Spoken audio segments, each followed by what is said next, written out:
warahmatullahi wabarakatuh. Alhamdulillahirabbil alamin hamdan katsiran thayyiban mubarakan fi mubarakan alaihi kama yuhibbu rabbuna wa yarda. Wassalatu wassalamu ala nabiyina Muhammadin wa ala alihi washabihi wa sara ala nahjihi bi ihsani ila yaumiddin. Amma ba'du. Syahrul mubarak alaina wa alaikum.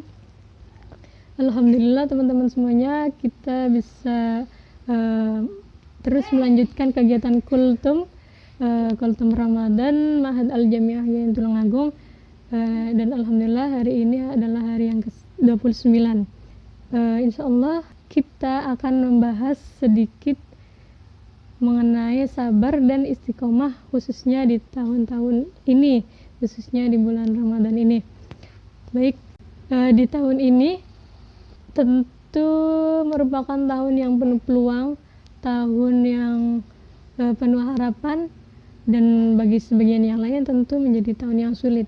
Mungkin bisa jadi ada yang memiliki usaha kemudian berhenti, ada yang mempunyai aktivitas di luar kemudian harus benar-benar stop dan diam di rumah begitu.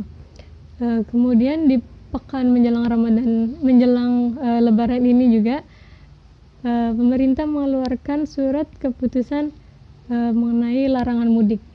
Larangan mudik di sini tentunya berharap agar mampu memutus rantai penyebaran COVID-19 ini, di mana kita tahu kita masih berada di masa pandemi, masa wabah begitu.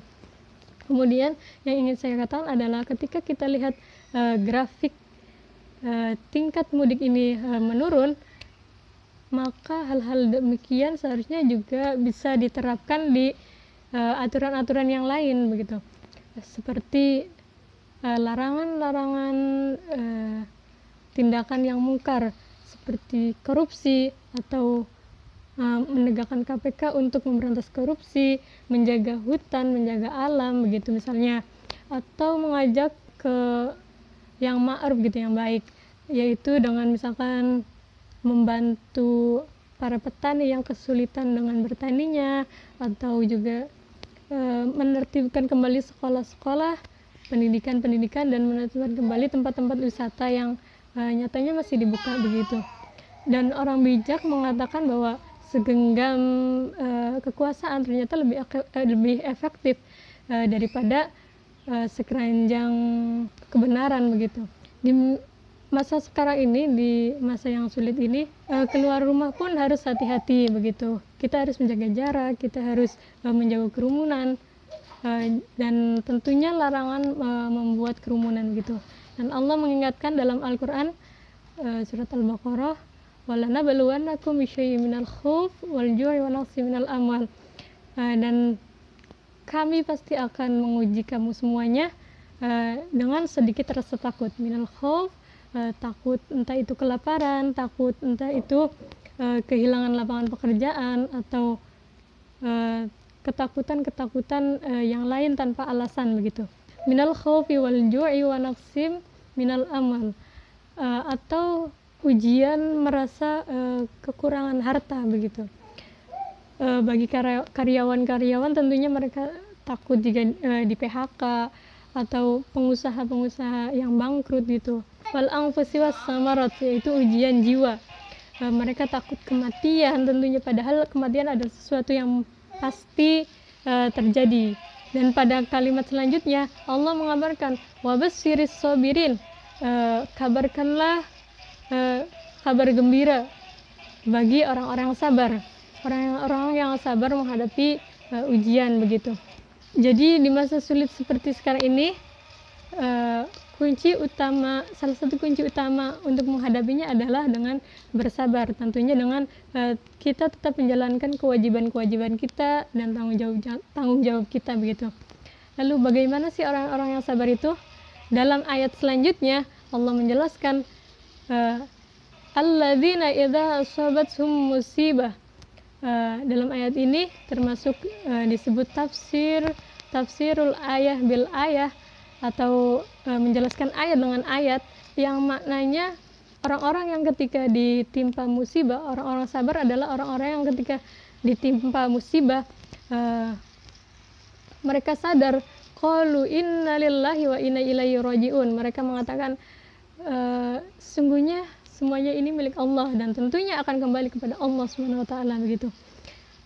Kemudian yang ingin saya katakan adalah di nuansa Ramadan ini, nuansa ibadah puasa adalah salah satu cara untuk melatih kita untuk bersabar begitu. Dan yang kedua adalah istiqomah.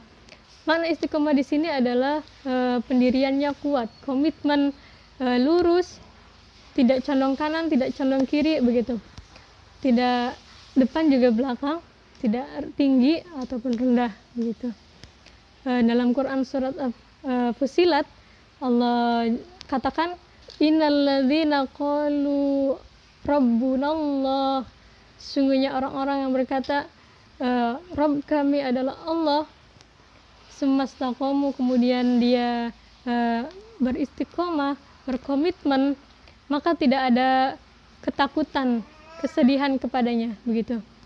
Maka menjaga sifat istiqomah ini akan membentengi kita supaya tidak mudah termakan isu-isu yang merusak semangat kebersamaan kita begitu. Kemudian makna Rabbunallah sendiri artinya kita tidak akan menyembah kecuali kepada Allah. Kita tidak akan bergantung, kita tidak akan mengharapkan rezeki, kita tidak akan mengharapkan barokah dalam hidup kecuali bergantung hanya kepada Allah Subhanahu wa taala. Orang-orang yang istiqomah itu tidak akan merasakan takut tanpa alasan, walaupun mungkin usahanya sedang seret atau mungkin kuliahnya sedang macet atau kemungkinan dia harus belajar tapi di rumah saja begitu. Karena sebenarnya hakikat belajar ada di mana saja sebenarnya. Maka mereka mengatakan Rabbunallah. Kemudian jika mereka tidak, biarpun mereka tidak mudik, biarpun mereka mendapatkan libur sedikit, mereka katakan Rabbunallah.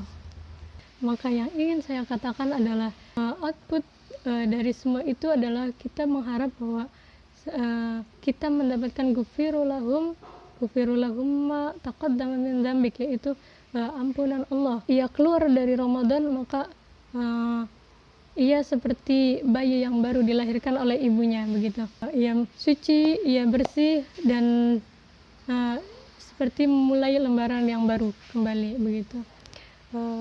Sekian dari saya. Wallahu a'lam bishawab. Mohon maaf apabila ada kesalahan. Tentu datangnya dari saya dan kebenaran hanya datang dari Allah Subhanahu wa taala. Wassalamualaikum warahmatullahi wabarakatuh.